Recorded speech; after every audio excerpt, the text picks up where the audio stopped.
જોઈશું સમાચાર વિસ્તારથી। દેશના હર્ષોલ્લાસપૂર્વક 75મા ગણતંત્ર દિવસની ઉજવણી કરવામાં આવી રહી છે। સુરત જિલ્લાના વાવ એસઆરપી ગ્રુપ 11 ખાતે સુરત જિલ્લા કક્ષાનો ગણતંત્ર દિવસની ઉજવણી કરવામાં આવી હતી, જેમાં રાજ્યના ગૃહમંત્રી હર્ષ સંઘવીના હસ્તે ધ્વજવંદન કરાયું હતું। સુરતમાં જિલ્લા કક્ષાનો 75મા ગણતંત્ર દિવસની ઉજવણી કામરેજ ખાતેના વાવ એસઆરપી ગ્રુપ 11 ખાતે કરવામાં આવી હતી, જેમાં રાજ્યના ગૃહમંત્રી હર્ષ સંઘવીના હસ્તે ધ્વજવંદન કરાયું હતું। ધ્વજવંદન બાદ તાલુકાના વિદ્યાર્થીઓએ અલગ અલગ કૃતિઓ રજૂ કરી હતી અને ગૃહમંત્રી હર્ષ સંઘવીના હસ્તે શ્રેષ્ઠ કામગીરી કરનાર પોલીસ જવાનોનું સન્માન કરાયું હતું। હર્ષ સંઘવીએ 75મા ગણતંત્ર દિવસની સૌને શુભકામનાઓ આપી હતી અને આપણને છેલ્લા 10 વર્ષમાં કુરિવાજોમાં લોકોને જાગૃત કરવામાં મોટી સફળતા મળી છે એમ જણાવ્યું હતું। યુવાનોને રમતગમતના મેદાનમાં પહોંચાડવા માટેની રમતો જોડવી અને જે સામાજિક લડાઈઓ આપણે સાથે મળી લડી રહ્યા છે એ આપણે આગળ વધવાની સાથે સીડી હોવાનું તેમણે જણાવ્યું હતું। સાથે જ અયોધ્યા યાત્રા જવા માંગતા શ્રદ્ધાળુઓ માટે સબસિડી મામલે પણ જણાવ્યું હતું। 22મી જાન્યુઆરી દેશના ઇતિહાસનો સૌથી મોટો દિવસ છે। સૌ લોકોમાં રામચંદ્રજીના દર્શન કરવાનો ઉત્સાહ છે।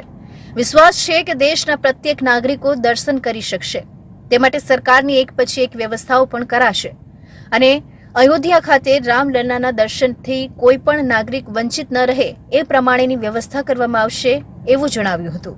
પ્રજાસત્તાક પર્વની ગુજરાતના સૌ નાગરિકોને ખૂબ ખૂબ શુભકામનાઓ।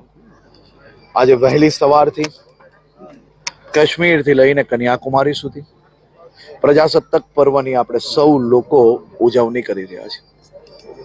સમાજના અનેક દૂષણોની સામે આપણે સૌ લોકો દેશના લોકપ્રિય પ્રધાનમંત્રી આદરણીય શ્રી નરેન્દ્રભાઈ મોદીની આગેવાનીમાં લડી રહ્યા છે।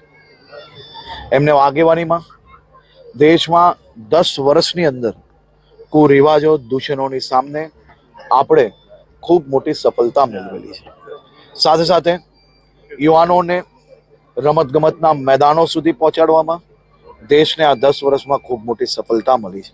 એ જ યુવાનોને રમતગમતના મેદાનો સુધી પહોંચાડવું, માટીની રમતો જોડે જોડવી, ના કે યુવાનો ડ્રગ્સના રવાડે ચડે, તે માટે જે સામાજિક લડાઈ આપણે સૌ લોકો સાથે મળીને લડી રહ્યા છે એને આગળ વધારવાની છે।